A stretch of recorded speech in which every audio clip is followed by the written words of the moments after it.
Live from downtown Detroit, home of WDIV and Click on Detroit, Local 4 News at 5 starts now. It is our hottest day of 2021 so far, and we just might beat it tomorrow, but hang on for the humidity coming with it. A condo explodes in Warren yesterday. Now the fire marshal is out here trying to figure out exactly how this happened. So what have they learned so far? But we begin with a tragedy in Novi. An NHL goalie killed when a firework hit him in the chest. 24-year-old Matisse Kivlenieks was in an outdoor hot tub when the firework malfunction happened. And we've now learned it happened at the home of former Red Wings goalie and current Columbus Blue Jackets assistant Manny Legacy, where a wedding was held earlier in the day. We want to get to our Sean Lay. He's live tonight. Sean, police are just calling this a tragic accident. Absolutely, and we want to know how it happened. I am about 10 feet away from the camera, Kimberly, right now.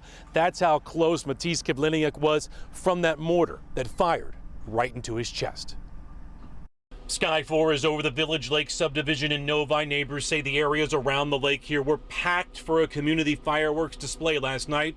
At the same time, a party at the home of former Detroit Red Wing and current NHL Blue Jackets goalies coach Manny Legacy. We are told Legacy hosted a wedding at his home earlier in the afternoon.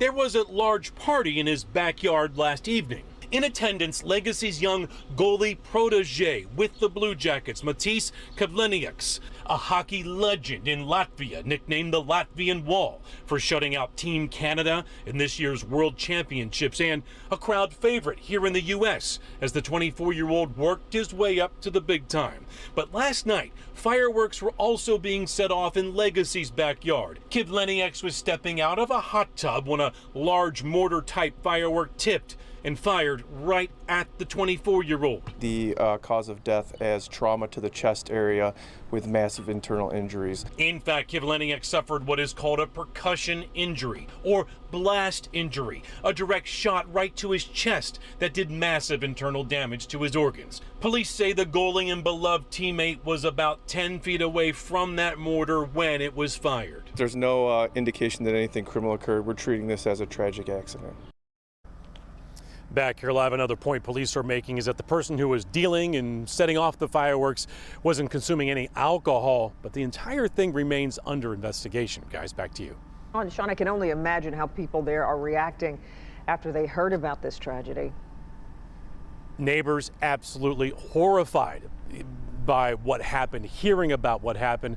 More on the neighbors at 6 o'clock, what they saw, what they heard, but also we'll hear from the NHL, the Columbus Blue Jackets, and teammates of Kivlenieks. Very well liked, of course, only 24 years old. Yeah, so young. Just awful, awful accident. Okay, Sean, thanks. Our other top story tonight, the oppressive heat we have with temperatures here in the 90s. Yeah, let's get over to Ben here at 5. The air conditioners are working overtime, Ben.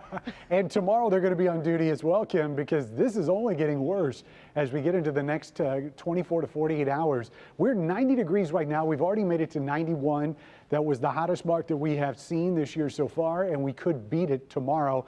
We have beat the thunderstorms so far. Storm Tracker 4 not showing us anything until you get up here north of Saginaw. That's where we've got a line of storms, and these are starting to fill in, but notice that a lot of that stuff coming out of central Michigan is kind of falling apart. Generally, this is moving east or west to east, I should say, and it's slowly migrating to the south.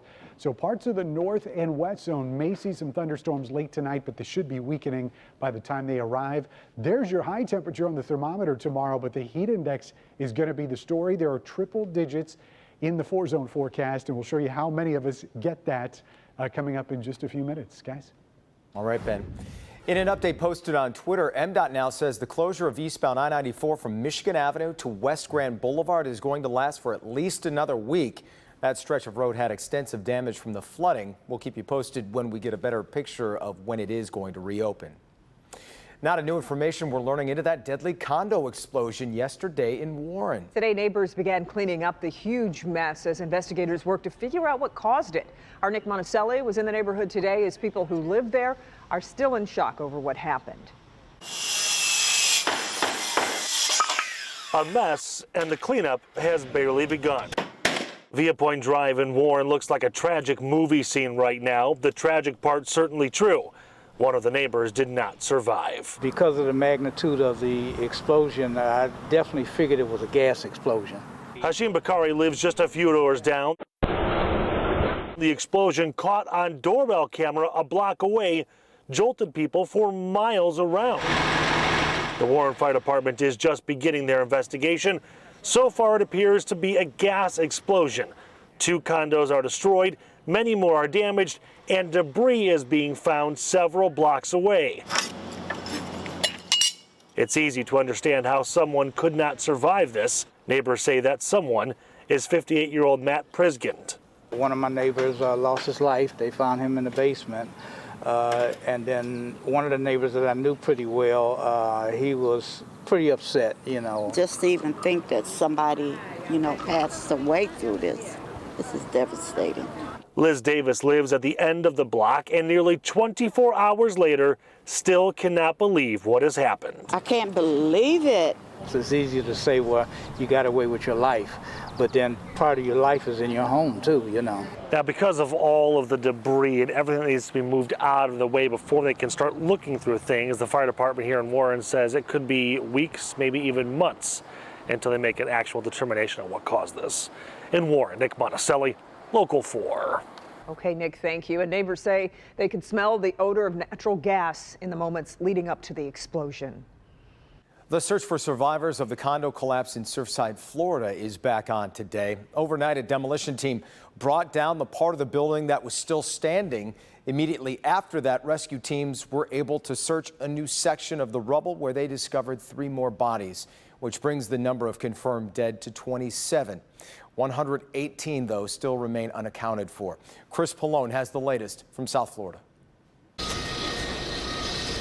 Day 12 in the search for victims, and now the entire Champlain Tower South complex has been reduced to rubble. Deemed too dangerous to leave standing with Tropical Storm Elsa headed towards South Florida, demolition experts brought the remaining structure down in a matter of seconds late Sunday night. After a pause of more than a day, search and rescue teams were back on the pile minutes after the dust settled. This pile closest to the building was actually holding the building up, and so therefore it was not safe to do search activities on that part of the pile. The implosion is giving searchers access to parts of the debris they haven't explored yet as they try to recover all the people who are missing.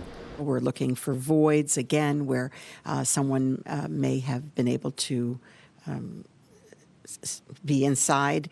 Despite long odds that anyone could have survived the collapse for this long, local officials are still calling it a search and rescue operation, signaling their hope that someone will be found alive.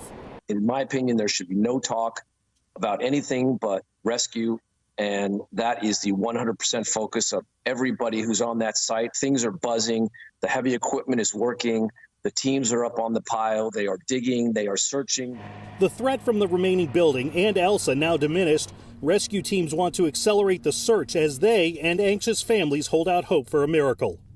Chris Pallone, Local 4.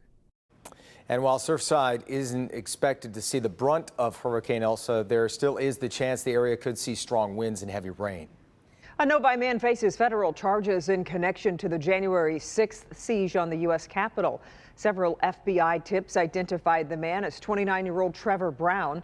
Prosecutors say Brown posted images on his Facebook page about his involvement. Surveillance video also shows Brown outside a tunnel at the Capitol. He's the 11th Michigander charged in the riots. A hearing is set for tomorrow. Canada eases border restrictions for citizens and permanent residents. Canadian citizens and permanent residents who are fully vaccinated can enter the country without quarantining starting today. They'll have to show proof they're fully vaccinated and meet the COVID testing requirements. Meantime, restrictions for travel between the U.S. and Canada are in effect through July 21st. Well, for most, the holiday weekend isn't over just yet. Today, the city of Northville hosted an Independence Day parade.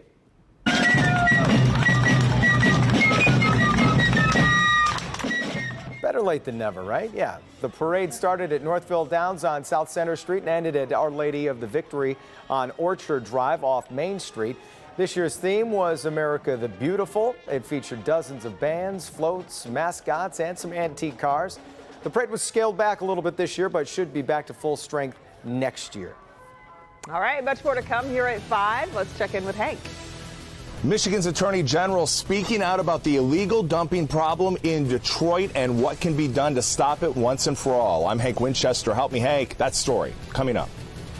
And get ready for the Orange Barrels, a massive road construction project getting started tomorrow. And hey, this time we're not talking about I-75. Grant.